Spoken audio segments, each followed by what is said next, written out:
What if the stress you're feeling today has less to do with your workload and more to do with patterns you've been carrying for years? My guest in this episode landed in the emergency room because of chronic stress. What she discovered afterward completely changed the way she understood burnout, people pleasing, and healing. This is a powerful conversation with stress management expert Lolita Guarin. Welcome to Overcome with Travis White. Lolita, why don't you start us off by telling us about your journey? Well, first of all, thank you so much for inviting me. I love when others create place for someone to share their story. I also support a lot of authors who want to write their books for to share their story. So I really appreciate you giving me the stage to share my story. And for those who are listening and immediately can tell that English is not my first language and wondering what is that accent is from, I came to US 26 years ago from Lithuania. It's a country, very small country in Europe, just for those who don't know. And I kind of felt since I was a teenager that I belong to this country because my birthday is on 4th of July. And since when we're recording, this is a 4th of July weekend, and I thought just congratulate everyone and celebrate 250 years of this amazing country that I was called to come to. Um, and I, my story really, I don't think that is so different from so many people. It doesn't matter where someone is coming from or where someone lives, because I came to a land of possibilities to work hard and achieve my dreams. But I think that's what everybody does in life, right? You always have goals and Mm-hmm. you're going to work hard for those. Um, it's just what happened is I was just doing my best to the point that I got physically sick and I had to go to our emergency room. And the doctor pretty much told me that I caused my body hormonal disbalance due to stress. And I was like, well, I'm in my 30s. I mean, I should not be sick. I know that I'm my prime, and this is the time when we always push ourselves to achieve everything we can because that's the time for us to do everything that we want to do. Um, but that was the moment, what they call a wake up call, one I was like, okay, I need to start looking at my life. What am I doing that's working and what it doesn't work for me?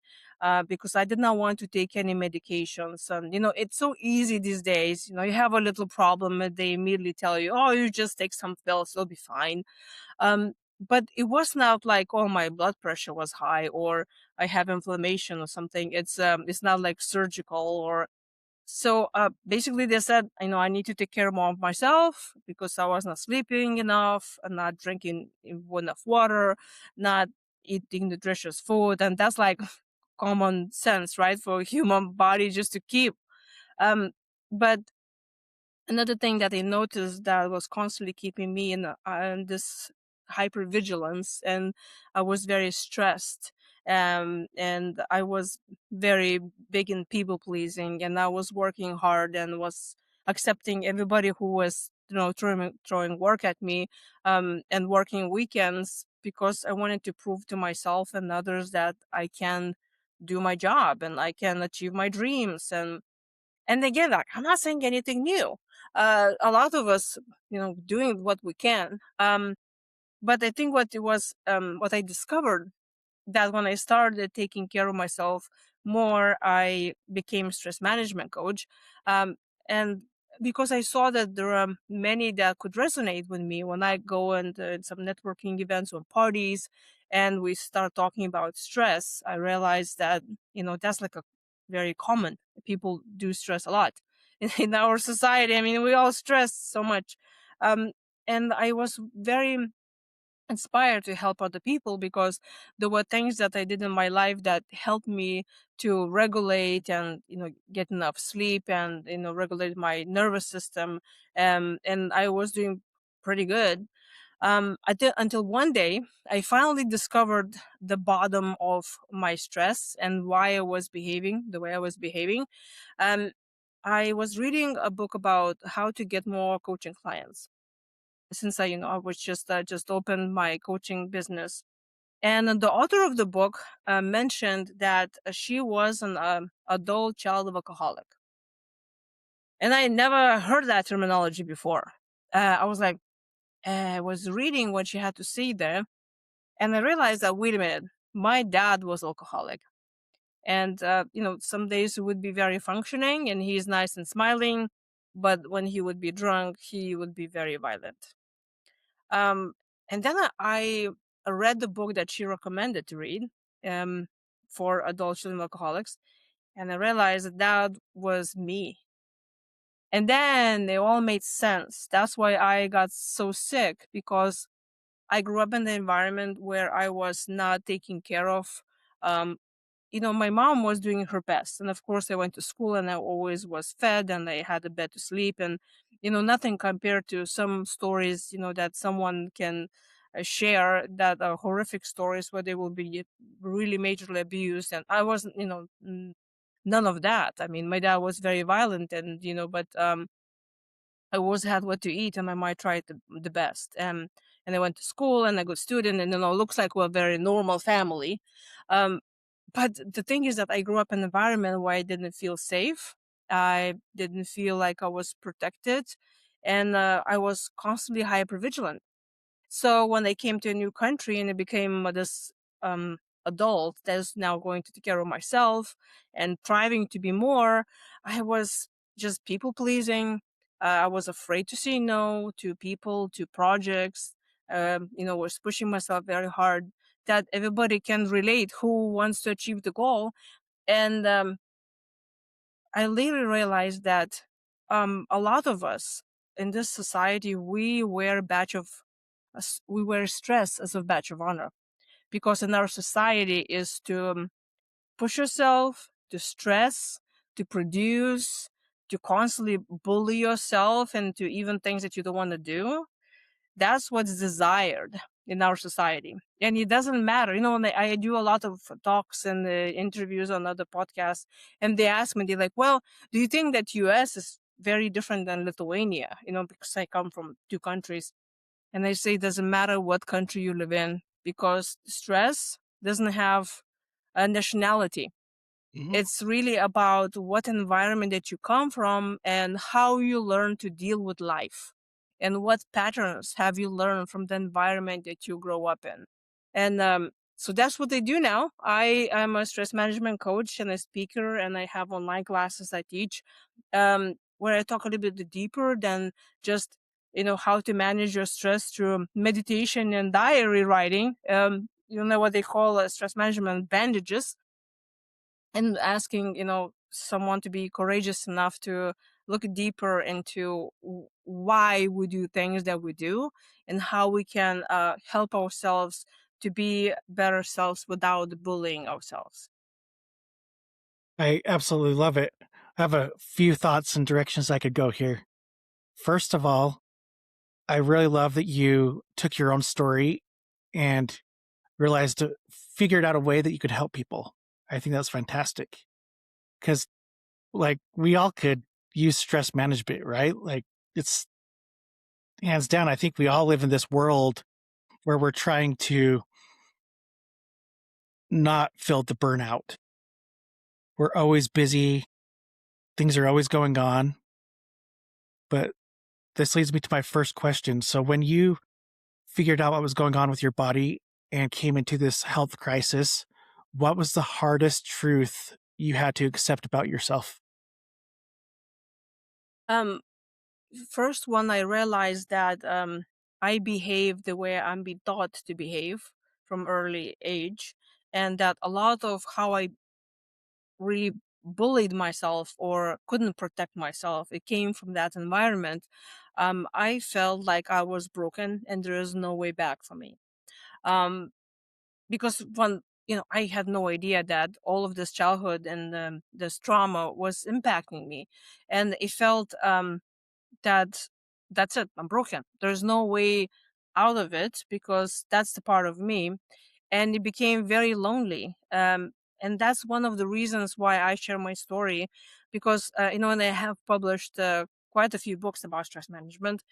And when I do speak and when I coach, or in the bigger groups, I give presentations. I have um, quite a few people come to me and they say, "Thank you so much for sharing this. That my dad was alcoholic, or my mom was also alcoholic, or had some addiction problems," because in our society is not really a good thing to talk bad about your parents. You know what I mean? Hmm. We always will talk about our grandparents and grandmothers always cooking us cookies and always tucking us to sleep. And, so it becomes extra lonely because if you grew up in the environment where you didn't feel safe and you've been abused, no matter how physically or emotionally, we are afraid to seek help. And then it becomes very extra lonely. And I'm only one child, so I don't have brothers or sisters. And but of course I had plenty of friends, but I couldn't tell my friends what was really happening. I mean, they saw my dad will come back drunk, but I was still smiling and everything is great. That's like a normal family here. um and I think if I had the brothers or sisters, they will be living inside the house, then they themselves can see what's happening. Hmm. But it was a very hard place for me when I started on that journey of realizing what was wrong with me. Per se, what was it felt very lonely, and I felt like I was very broken.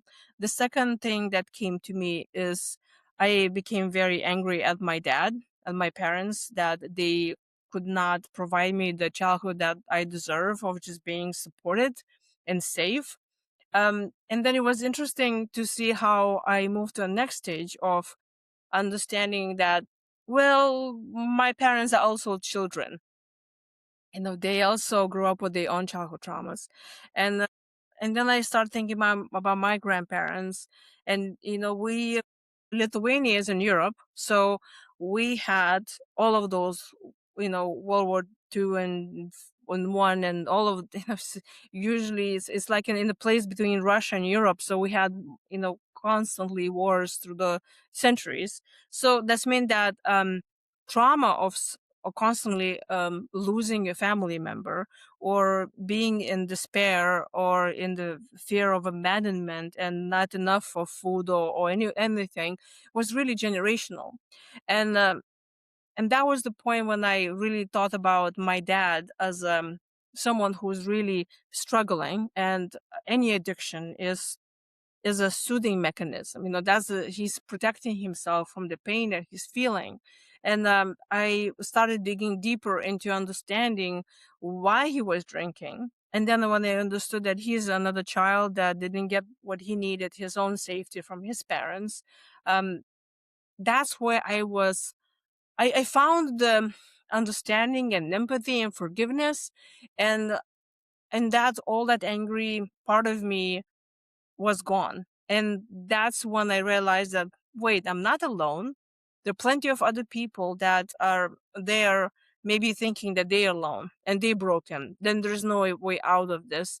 And I had more empathy towards those who are also struggling with addiction, because really at the end of the day, we always doing the best that we can.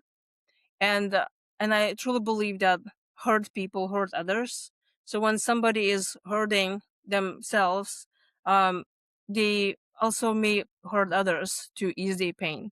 And that's not the right way to do it, but the more light we'll shed on that, the more empathy we'll have towards others.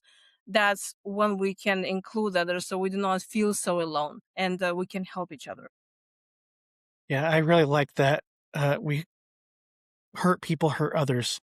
I love that saying because it's so true, and you see it all the time. But I've never really thought of it that way. It's, but it's there's a lot of truth to it. I have another question here for you because you were talking about basically being in survival mode quite a bit.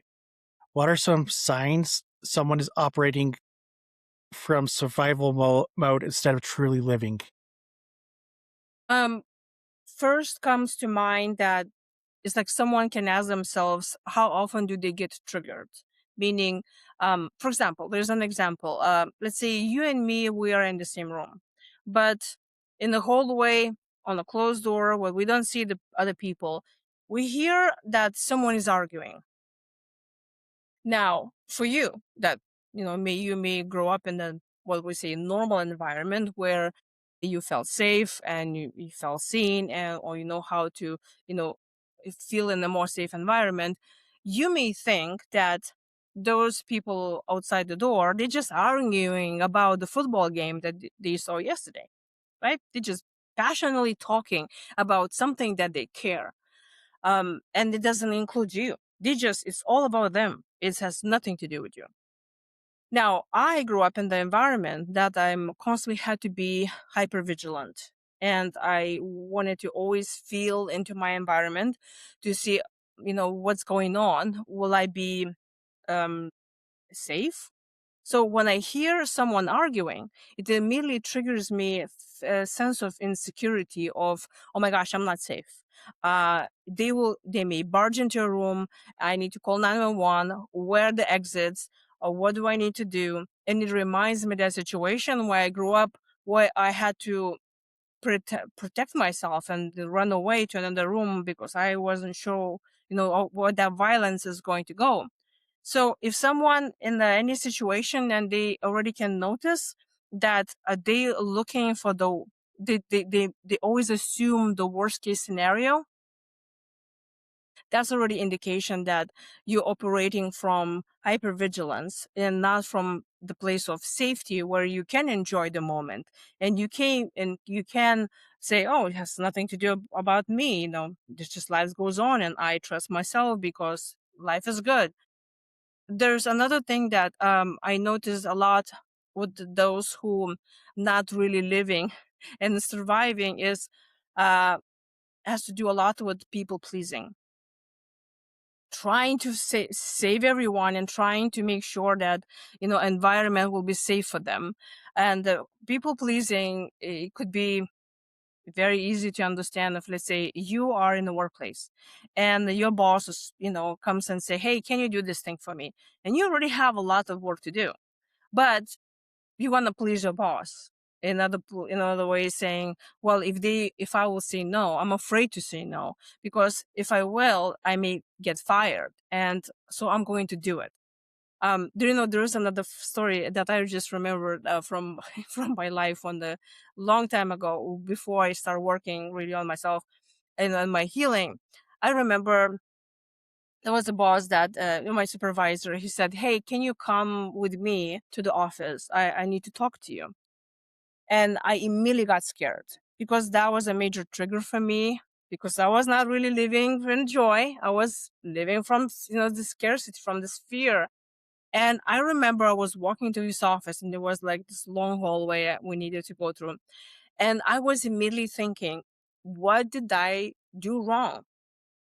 And in my mind, I was just thinking, okay, did I work on this project? Did I work on this project? What did I do wrong? Did I say something? Did they send something? Then we finally arrived to his office, and I sat down, and I'm thinking to myself, he's gonna fire me. Like, he's for sure gonna fire me. Like, I didn't even imagine. Like, I was catastrophizing, right? I was immediately going into the worst case scenario. And then he says, um, well, this quarter, is being different ways on our budgets and our profit lines, and he started explaining to me the profits, and I'm thinking to myself, oh, here we go, he's justifying why he will let me go. And then he started talking about my workload, and I was like, okay, there you go, this is just this is how it is. So because I hear only the bad things in this. And then he says, so because you work so hard and we did so well this quarter, I will give you a raise. That was a shock to me, because you see, the moment when he said, I want to talk to you, I was expecting the worst, because that's what I used to all of my life since I was a child, that they say waiting for the second shoe to drop.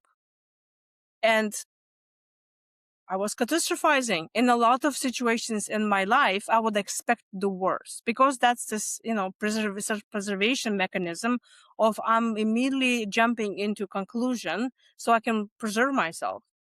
And of course, that was a shock to hear that I was getting a raise. And so I remember this story later on. So when I am in a situation that it looks to me, oh, maybe that's going to go wrong, and I catch myself catastrophizing, I remember the story. And one of the lists I tell my stress management coaching clients, I tell them to write a list when you remember a story in your life where you were expecting things to go wrong, but they actually turn out to be for the better. So, for example, you applied for the job and you didn't get a job, and you're thinking, "Oh my gosh, I'm so bad. I didn't get the job," and you think that this is as a failure, but then later you find out that the company went bankrupt. Or we all have those girlfriends, boyfriends that we're so in love and we thought we're gonna marry them, but they dump us or we dump them, and then later on in life you say, "Oh, thank God I didn't marry the person because they would not be a good match anyway." But while you're in that situation where it looks like you failing and you losing, and it can be very, very stressful, but somehow we don't pay attention on the good side when actually something good happens. When we survive, when we make it, when we achieve that goal, when we manage a situation, when we heal, when we get that raise. And I always recommend everyone to keep that list where you can write all of your winnings. When you write that, there was a silver lining in that story. And then when you feel like you need to have more inspiration, or you have doubts about can you get something done or achieve your goal, or when you have that moment when you feel low and you feel like, oh my gosh, I don't think I'm going to make it, I recommend to read that list and remind yourself that you can make it. And maybe it looks dark right now, but you definitely can see the light at some point. Awesome. This is great. I can see so many directions right now. So, first of all, I can highly relate. I'm a huge people pleaser myself. I've been trying to get away from that because I feel the more I live for myself, the better off I am.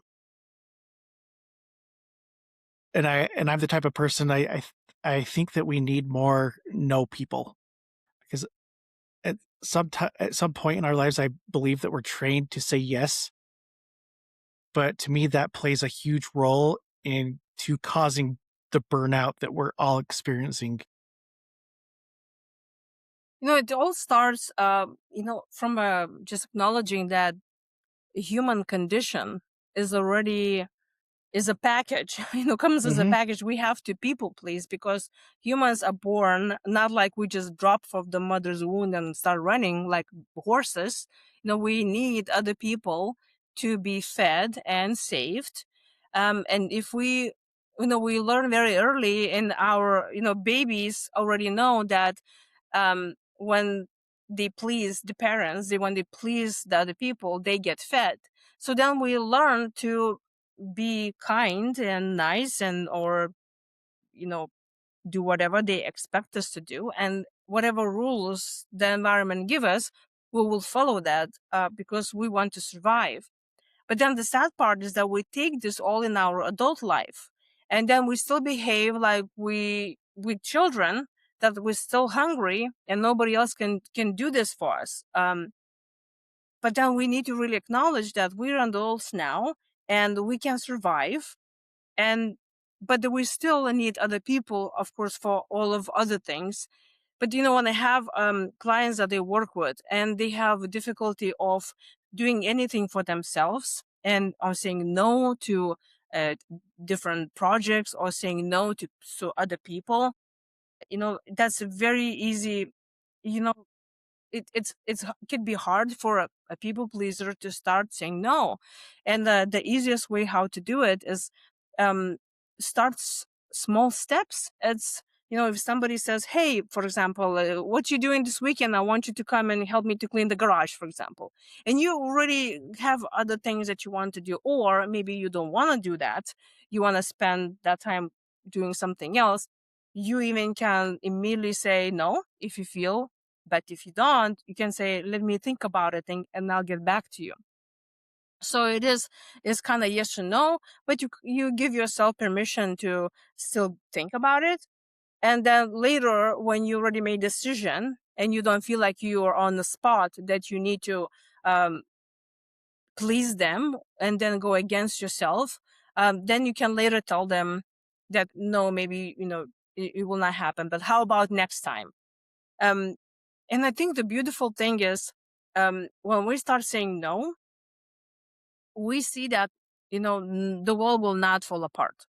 And I tell you a story from my life. I had this one friend that I will go and see her every weekend. It just, there was a time when she needed some support, and it became like a habit. So every Sunday, we will go meet for lunch.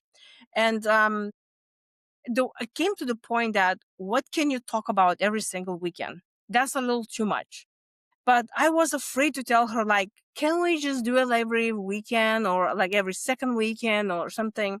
But I was afraid that I will disappoint her. I was afraid that she will be disappointing me as a friend. And I was just kind of like, okay, well, I know, Sunday lunch is with her. And then when I started working on myself and healing, one day I said, what if we not meet this weekend? Maybe we can meet, in 2 weeks, or sometimes other time. And she said, oh, thank God you don't want to meet this weekend. And I was surprised. I was like, what? Like, oh, wow, that was easy, right? And turned out that she was a people pleaser too. So she didn't want to hurt my feelings. Yeah, she was thinking the exact same thing as you. She just didn't know how to say it. Exactly. So we had a very good laugh, but how many times do we uh, have a difficulty of really saying what we think because we are afraid to hurt other people's feelings. We don't want to hurt, like we want to please them. We have a fear of abandonment that, we're afraid, like, well, if we're not going to please them, we're going to hurt their feelings, that they will not be my friend anymore. And so, or we so kind that we think that, you know, maybe she was expecting this time, and now I feel guilty of telling her that I'm not going to spend that time with her. So when we have enough courage to really vocalize what we feel, that the beautiful thing about this is that when we're standing in our truth, then we give permission for other people also to say how they feel, and then we can all have a more truthful and less stressed environment that we can support each other, um, and really from without that sugar coating, and then nobody's really happy at the end of the day, when it could have been so easy if we just really said yes, no, I like yellow book, I don't like apples, and we'll just say what we feel. Yeah, I agree. I actually had a thing today because I feel like when you're a people pleaser, a lot of times to me it's almost like you have to lie to yourself sometimes to be that people pleaser.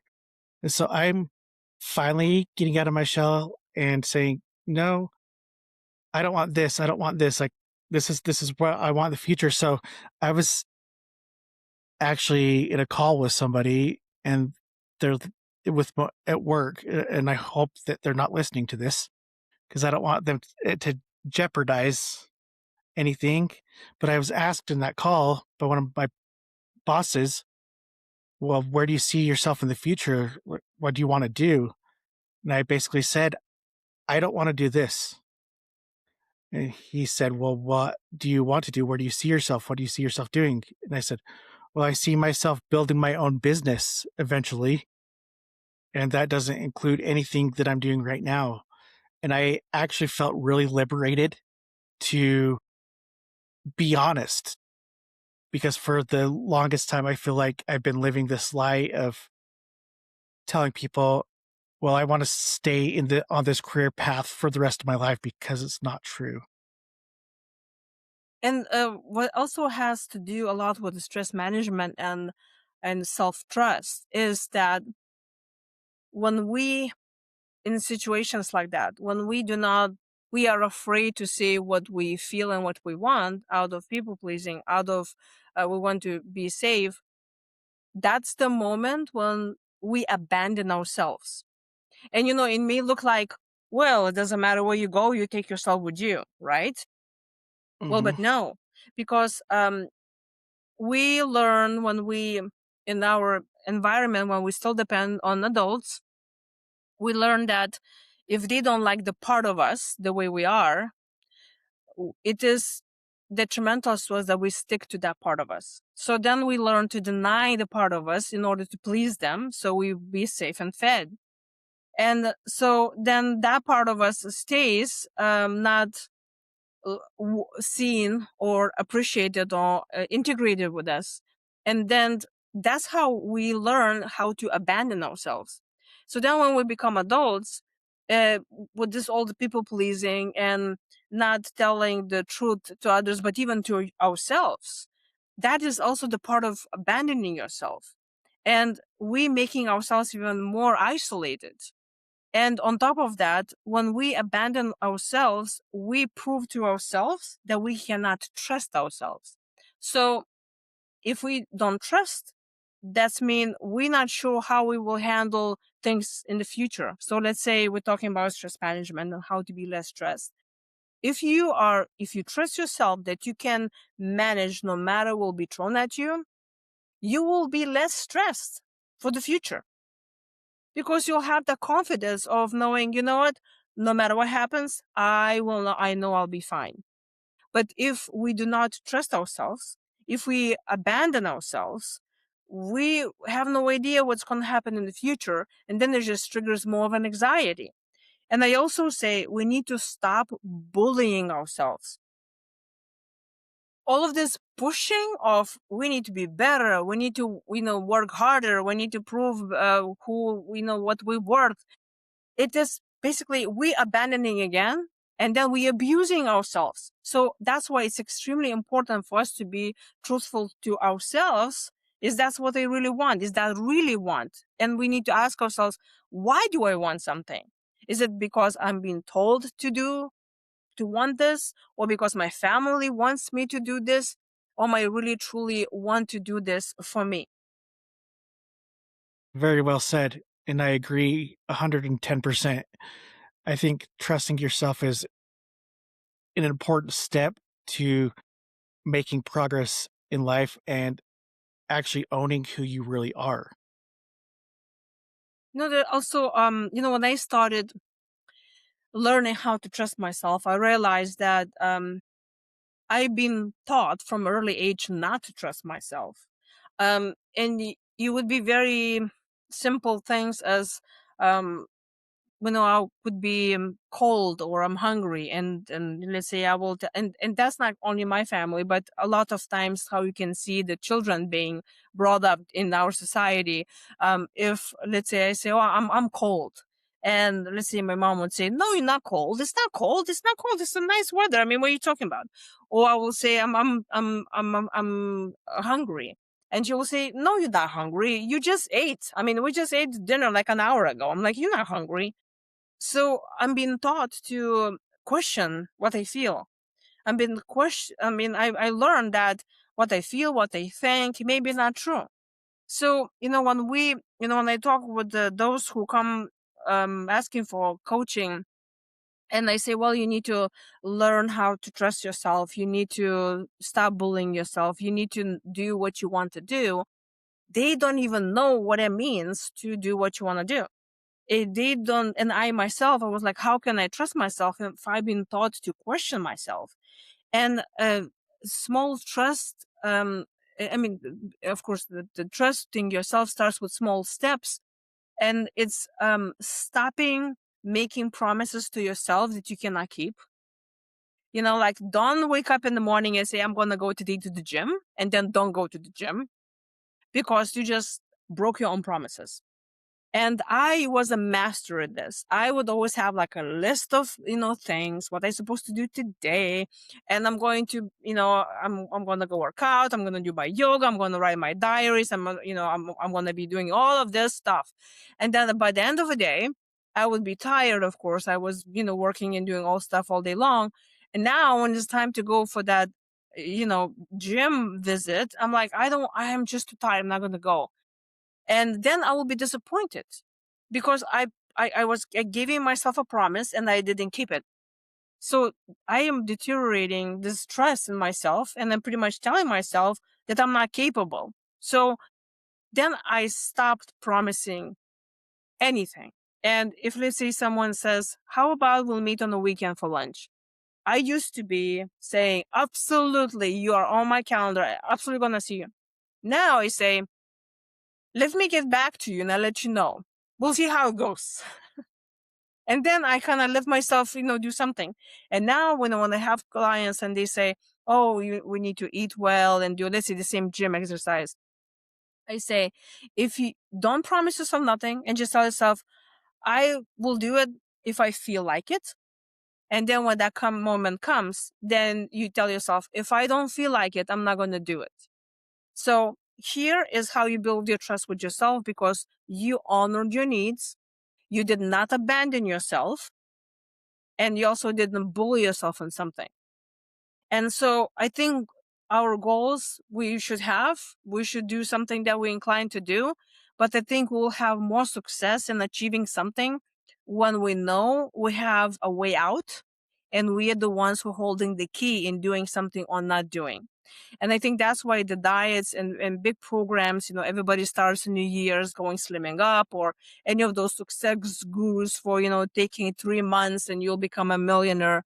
They barely ever work because we are doing it from the wrong perspective. We're abandoning ourselves, our own needs, and then we're bullying and abusing ourselves. And that's not the way to go. Yeah, for sure.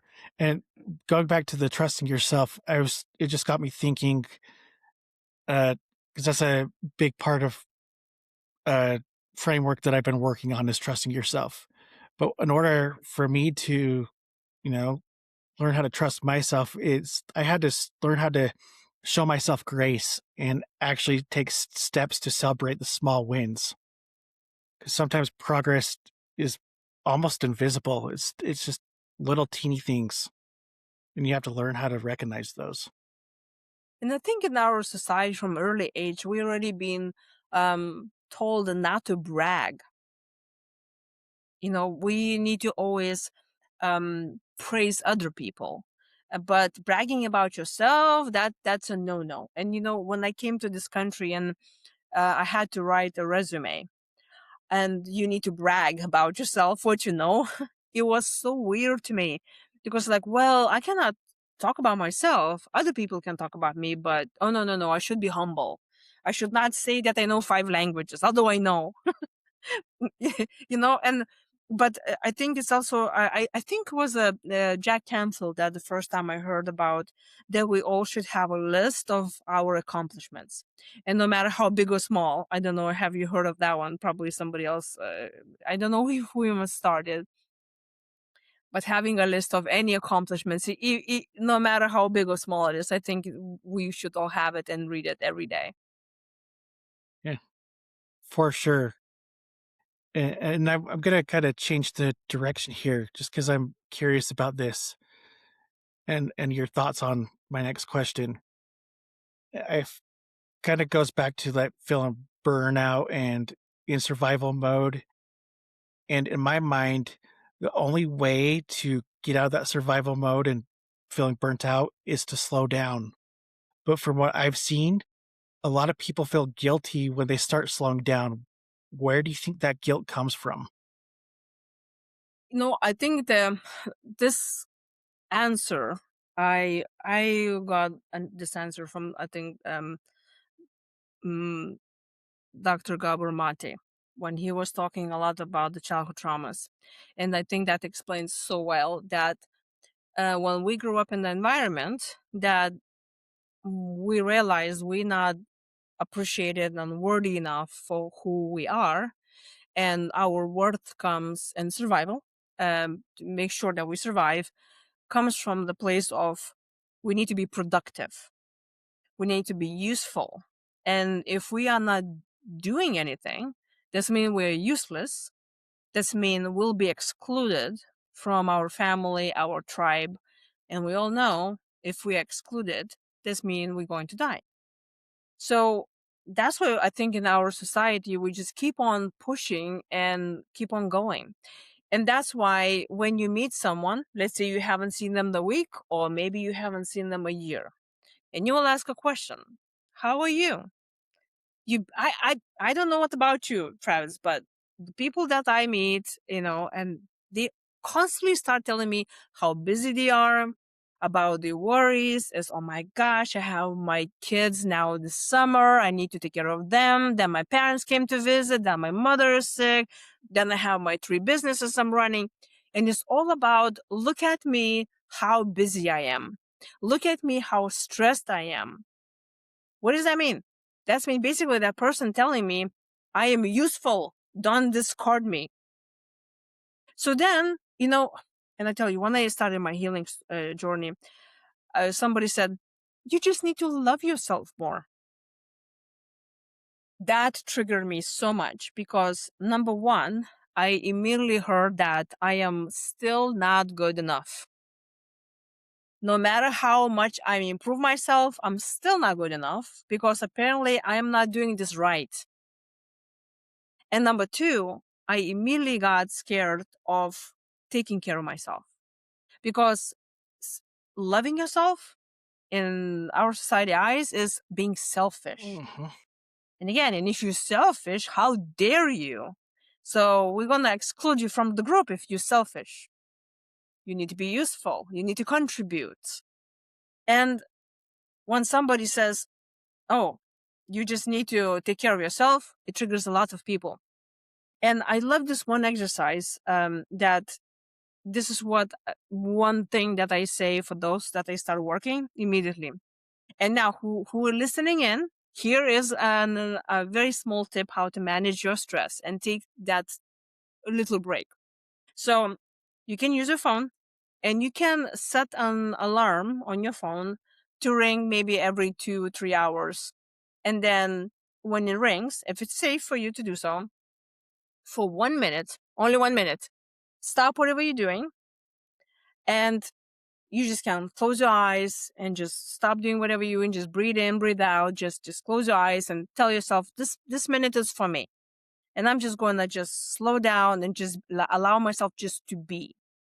If you, let's say you're sitting all day long, maybe you can stand up and just walk around. Just walk around mindfully and just do something different what you were doing before. The key is to give yourself that break, no matter what break that is. Now, I want to pay attention how that made you feel in the moment when I told you that you need to set an alarm, few hours, and then do this break for 1 minute. If you immediately thought to yourself, what? 1 minute? That's not going to be enough.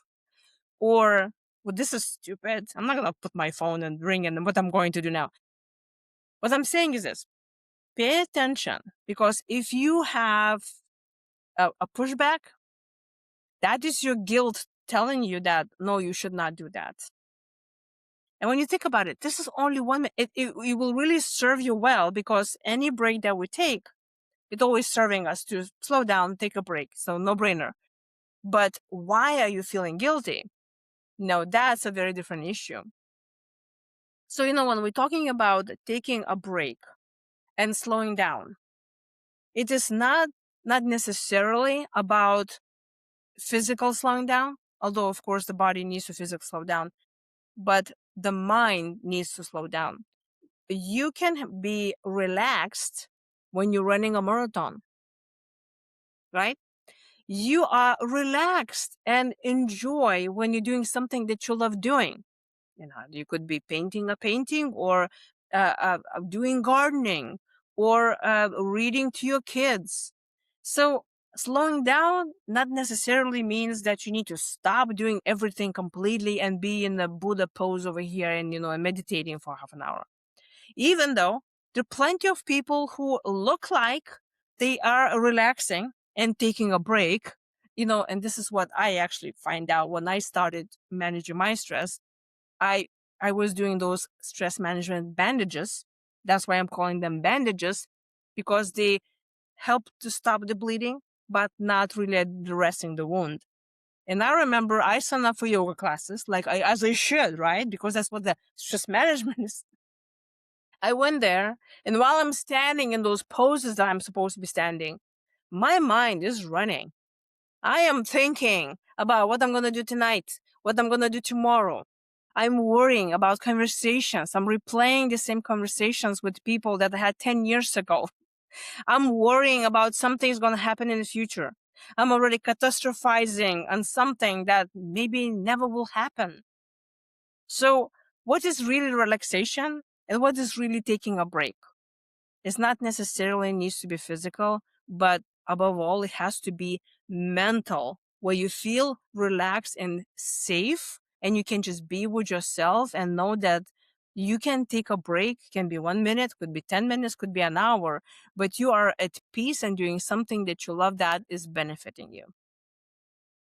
That's great. That's actually one exercise that I've never heard of, and I'm gonna actually try it. And I'm the type of person that I'd be only 1 minute. That's not enough for me. That would be my personality. So why do works also even 1 minute? First, we take a break, but if you have you heard of a Pomodoro principle? I think I've heard about it, but I don't recall what it It's is. so basically it's anything that you can do like for 50 or 45 minutes, and then you take 10, 15 minutes break. So I think is we all have our rhythms, and it's it's good to for us to start doing something, and then you can find that happy medium for you what works.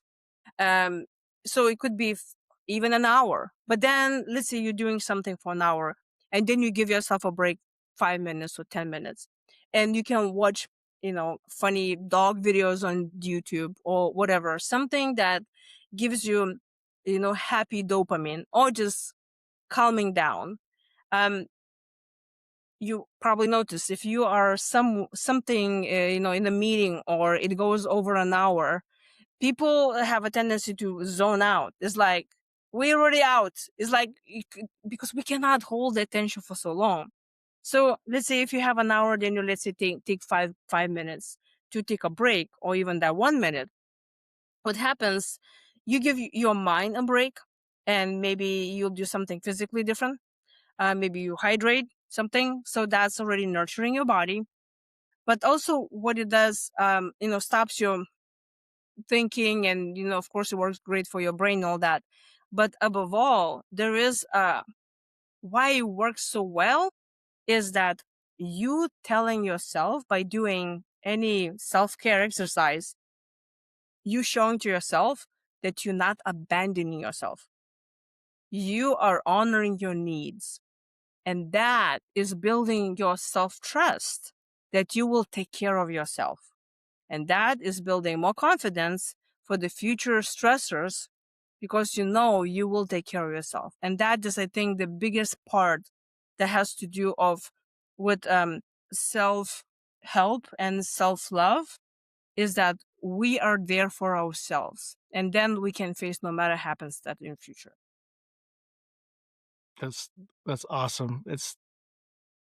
I've never just thought of some of this stuff in this way, so it's great. I love what I'm hearing. I sound like a broken record when I say this because I'm sure listeners have heard this all the time, but I feel like every conversation I have on this podcast, I'm getting some sort of free therapy session. So it's fantastic. And speaking of healing, I think that sometimes healing seems more frightening than staying in the unhealthy patterns that we're used to. Why do you think that is? Because we get used to pain, um, because that's known. What they say is it's better devil that's known than you know, you know because out of our survival is when we know what we know, then we know what we're gonna do and what to expect, and then things that we cannot foresee that's what's scaring us. That's why when we're looking in the future, if we don't have that self-trust and we don't have confidence, then it's very scary, even though it could be never happen. And when we in the situation, they say we may be afraid of success. It's not only that has to do with that we will need to do something different that maybe we never done before, um, but it also has to do with any change that involves also other people. Um, One of the things I think is hard to bring new uh, different behaviors in our lives, or form different patterns or habits, is that we are afraid we will break the loyalties with other people. And what is that I mean by that is because any change, it will change us, so we will become different people and different identities. And because we are humans and we need other humans, we need to belong to the group. We may be afraid to break those loyalties with other people because if they're not going to like us, that new identity, that other person that has different habits now, that other person now that doesn't drink anymore, for example. And I tell you, this is my example. A few years back, I started a diet, and my coach said it would be great if I would not drink any wine over this 3 months, this 100 days, get in a better body shape. And then I was working out and eating healthy. And I said, okay, I want to go all the way. So I stopped drinking alcohol. And I went, for some parties where my the same friends were involved. And when I said I am not drinking and this is my diet, they were very forgiving because, like, of course, I understand you on this diet. Of course, you're not going to drink it. Kudos to you. But then after 100 days, I realized that I feel great. And I did not use alcohol at all. But now my friends had a problem with this. They had an issue of why am I not drinking champagne on the New Year's Eve? And that it brought me all the way when I remember I was a teenager, and you know how it is. Oh, you're not smoking? We all smoking. You have to smoke too. you know, all of this. We need to belong to the same tribe. We need to continuously doing what other people doing. Otherwise we'll be excluded. And so this time I was like, no, I'm not going to drink, even if it is New Year's. And even if it's your birthday, I'm not going to drink it. I'm going to honor my needs. And it was weird for a month or two. um I could have been scared and said, I don't want my friends to look at me differently, and I don't want them not to invite anymore, not to invite me to parties anymore. But no, I was strong, and I was like, I am confident if they're my friends, me not drinking champagne on the New Year's Eve probably not gonna break that friendship. And if that will break a friendship, then they were not truly my friends. And you know what happened? The beautiful things happened. And that's what I always tell my clients. We need to remember that, and have enough courage to learn how to give ourselves permission to break the loyalties to that identity, because it's not only about you. It's about also that you're showing an example to the people to break their identities to the patterns that they want to change. So what I'm trying to say is, few friends in my group of friends also stopped drinking, and they said, you know what, I love it. Like, you don't have a hangover, and you're looking great. And you know what? And since you're not drinking, I'm not gonna drink either. And now it's a normal thing. And it's all started from me saying, I don't want to do this. I honor my needs. And then everybody else just followed. That's really cool. That's true friendship right there, is just following the fact that they followed your lead and stopped drinking, and it became a thing. Because I mean, I grew up, um like, I'm a member of the Church of Jesus Christ, so I don't drink or anything, but I had friends that drank and smoked, but they always were very considerate of my standards. So if they were drinking, they'd be like, "Oh, I know you don't drink, so I'm not ever going to force it on you." If they were smoking, they kind of walk away from me because they know I didn't do it. But it's so I've never passed judgment or anything. So it's I love to hear like different sides of things, because It's just a different environment.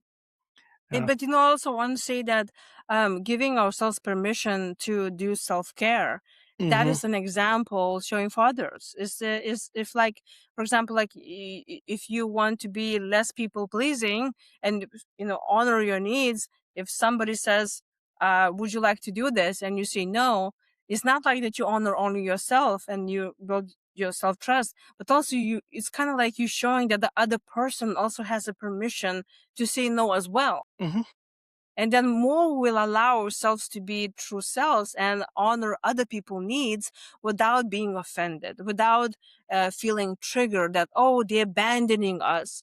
The more we feel more safe, then I think the world will be a better place because we'll have more empathy towards others and understanding, and they will not feel so alone and threatened and abandoned.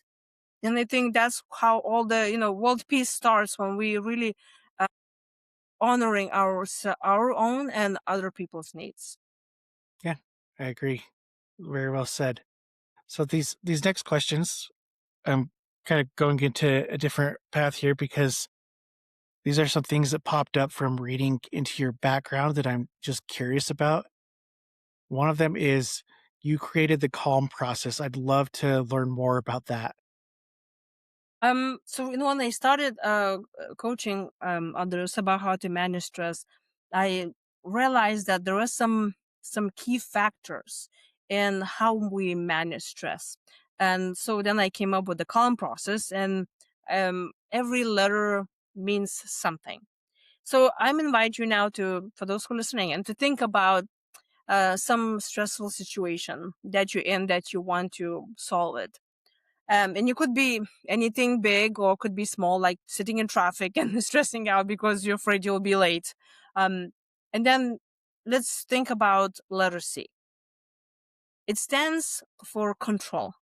Can you control the situation? Now, we cannot control other people. No matter how big of a people pleasers we are, we cannot make other people to do choices for them. We cannot make them take action, or we cannot make them to feel what they feel. We cannot control weather. We cannot control politics of economy or anything that's outside really of us. And someone can think, well, what a bummer. That's just such a disappointment because now I feel hopeless. A lot of our stresses come in relationships with other people. Because again, we in one tribe, we cannot survive on our own. And a lot of things that we dealing with, a lot of includes other people or the circumstances. Well, but of course, could be something like, well, I am stressing out because I cannot fit into my swimsuit and now it's summer. you know, then it's, well, there's a conflict, then that's is up to you. But still, when you can ask someone, well, why you in that kind of shape? Oh, well, because I have to cook dinner for the whole family and I don't want to cook it just for myself. That's why I am a little bit overweight, because I eat the food that I shouldn't. So it may look like it has to do with other people, but still at the end of the day, it's you. But the thing is, no matter what situation, who's involved, the bottom line is you are the one who is capable of regulating yourself. So even if you're in a stressful situation, let's say sitting in traffic and there's not much you can do, no matter how angry you're going to get, it's still your attitude that will determine, are you going to be stressed this moment, or you will be able to self-regulate. So then we know, okay, can I control it? All right, I cannot control the people. I cannot control, but I can control myself. Or maybe the answer will be immediately, yes, I can control this. So that's great. Then we're moving to the letter A, which is stands for appreciation or acceptance. I think there is a silver lining in there somewhere. Stop.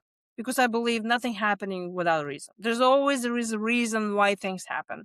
And even, I have some clients where they say, well, this thing that I'm going through, there's nothing good. There's nothing good in there. And I'll say, so that's a perfect place for you to see what you don't want to experience.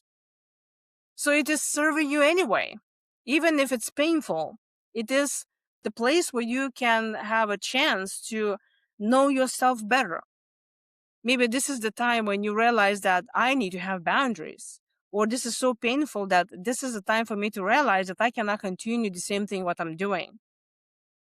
And then the key is to, and I recognize, and I ask, make a list. And if you can write it down, it's great. Or you just can run in your mind and ask yourself, what is it you actually doing about that stressful situation? And for example, you're sitting in traffic. It's like, okay, what are you doing? You're yelling at your neighbors, you're beeping, you're listening to radio, or you just watching cat videos on your phone. It's like, what is that you're actually doing? And then you need to identify, is it helping you or is this not helping you? So, for example, beeping and yelling at people is really not helping you, right? Because not like traffic moved. And what's really happening is you're stressing yourself more. And then there is this key. We need to ask ourselves, why are we keep on doing this? Because you see, when we continuously doing the same thing over and over, we cannot expect different results, right? It's called madness if you continuously doing the same thing, but you expect different results. So that's mean your action also needs to change in order for you to have something different. But the key is to ask yourself, why am I still doing the same thing? So, for example, let's say somebody wants to, slim up, and they now complain that they cannot change their diet because somebody in the family will not like it, or organic food costs more, or they don't have money for the gym. Just an example. Um, then I always will ask, okay, why you keep on doing the same thing? Because they not allowing me to do it. Okay, how do you think it's serving you?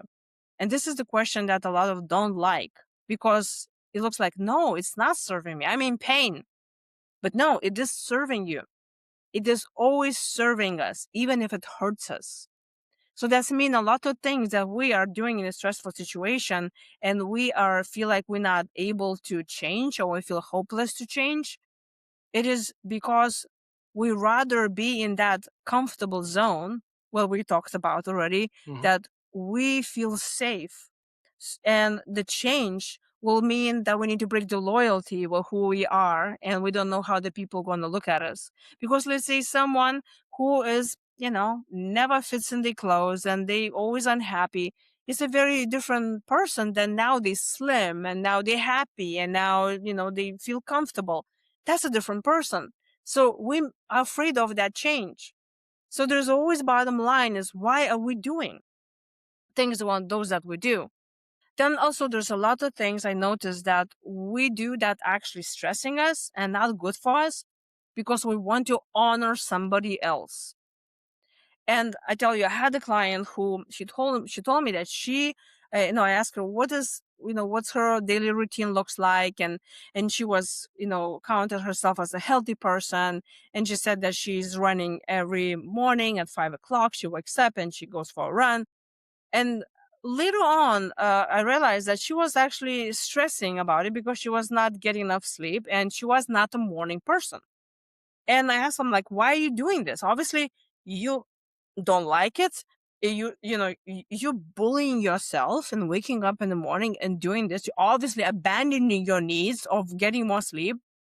And I realized that her dad used to run every morning at 5 o'clock, but he passed away, from cancer. So in her mind, she was honoring her dad by running every morning. And how many times do we do in our lives the same thing that's been taught to us? Because we want to honor the authorities in our life. We want to honor our parents, our gurus, and our whoever we follow. And what it is that is the inner child of want to be loved and accepted. It's kind of like, look, I'm doing what you're telling me to do. Can you love me now? But it's not really helping us. It's it's actually hurting us. So that's why we need to identify in the situation, what is that we're doing that is hurting us, and why are we doing that.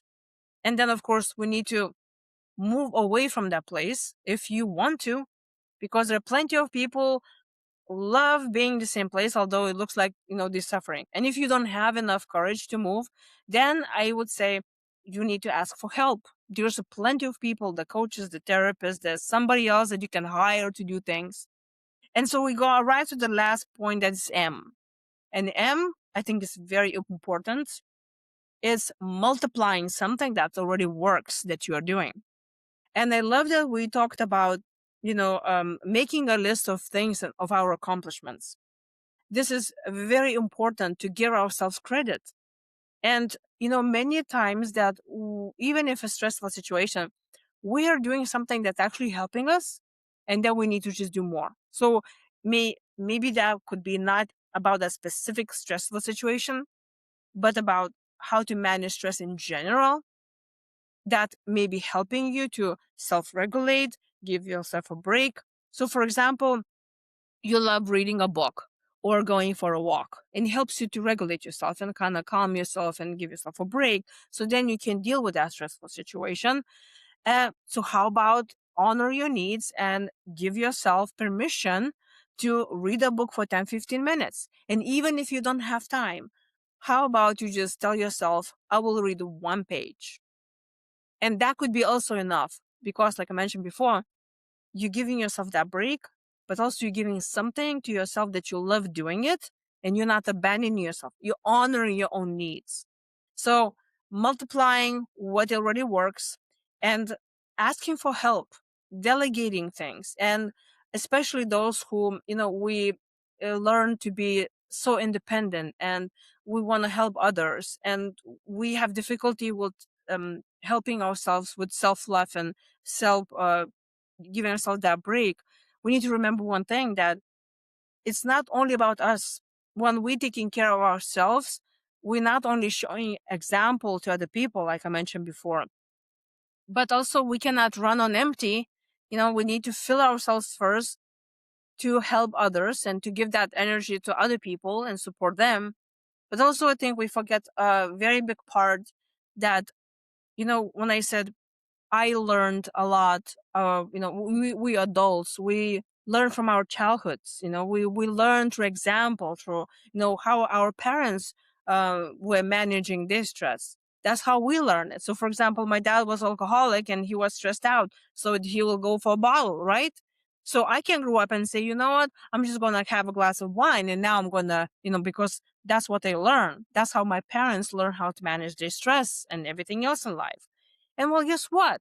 So if you have children, if you do not help yourself to love yourself and support yourself, you're teaching your kids not to give themselves that support. And so we continue from generation to generation of being stressed out, burnout, not happy. So how about we start doing even small things in our life, not only to ourselves, for ourselves, but also for those generations and for other people around us that can look at us and take example and be happier and healthier. It's great. I love that framework. And I was just thinking, it's crazy how our kids can like pick up on our habits and start using those habits as their own vices to overcome their stressors. And they will continue doing that because we've been taught that we need to honor our parents, honor our authorities. So that is time for us to start doing even small things in our lives to show others, so then it can ripple. Hmm. I agree. So another thing that came up as I was reading through your stuff is a story to impact. This is kind of a two-part. I'd love for you to explain more what that is. And then the second part is, how did sharing your own story become part of your healing? So I am a 7 times Amazon #1 bestselling author. And I have my self-published my books or participated in book collaborations. And most of the time I talk about stress management and how to heal and work with your childhood wounds. And I had quite a few people would come to me after events where I would talk or coach, and they will see all of those books I've written, and they will ask me, "No, I really have a story inside of me, and how did you do it?" So I created and I mentor others how to um, recover that story and tell your story to other people that you can inspire others to heal from inside, to honor your needs. And when I mentioned at the beginning, when I find out that I was an adult child of alcoholic, I felt very lonely and broken. And one thing, then that was the only thing that really helped me to move out of that place, is when I connected to other people and I read more books and they went online and I found communities that they were just like me. And I realized that, wow, I am not broken. I am definitely not alone. And there are people that went through the same thing as I. So that's showing me that I can survive this too. And I can learn from their experiences. And I think that is the beauty and the power of us being in the community, of using that human element, belonging to the tribe.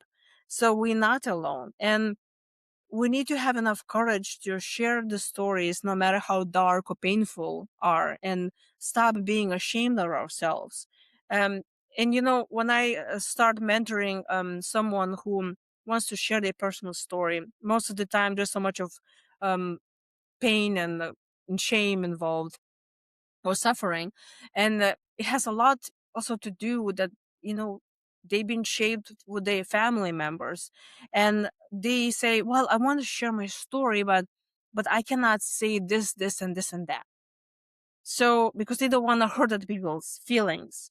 And the truth is that is very rarely does our family read our books, and it's not because they don't care about us, but there are also others inner children that are afraid to be rejected. So um, everyone is afraid to read something about themselves. Um, and so I recommend those who want to share their story, please share it all the way. And it's so why it is also healing, because when you put it on a paper, or you talk it out, or whatever, you allow that voice out of your body in the writing or in singing or in music, whatever you want to express yourself, you acknowledging this and you honoring your needs. This is the time when you allow yourself to express and your inner child finally gets the voice to speak up, and you are there for yourself. You're not abandoning yourself. And that is so healing.